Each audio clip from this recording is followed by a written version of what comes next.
தமிழுக்கு நிகர் தமிழே, தமிழனுக்கு நிகர் எவரே.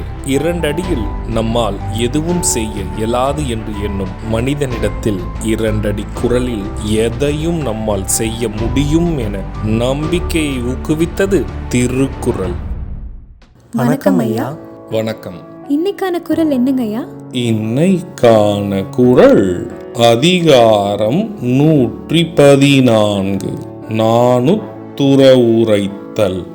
குறள் எண் 1132. நோனா உடம்பும் உயிரும் மடலேறும் நாணினை நீக்கி நிறுத்து. இந்த குறளுக்கான பொருள் என்னங்கய்யா? இதற்கான பொருள் காதலி இல்லாது வாழும் துன்பத்தையும் தவிப்பையும் தாங்கிக் கொள்ள முடியாது என் உயிரும் உடலும் வெட்கத்தையும் மானத்தையும் விட்டு மடலேறத் துணிந்து விட்டன. இதுக்கு ஒரு சின்ன உதாரணம் சொல்றீங்களா?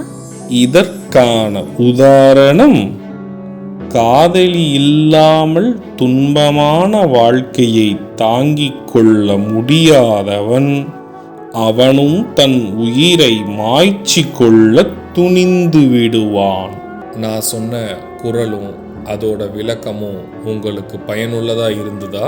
ரொம்பவே பயனுள்ளதா இருந்தது. சரி பசங்களா, நாளைக்கும் இதே மாதிரி சுவாரஸ்யமான குறளை பார்ப்போம். நாளைக்கும் இதே மாதிரி இன்னொரு குறள் பத்தி தெரிஞ்சுக்க ஆர்வமாவும் இருக்கும்.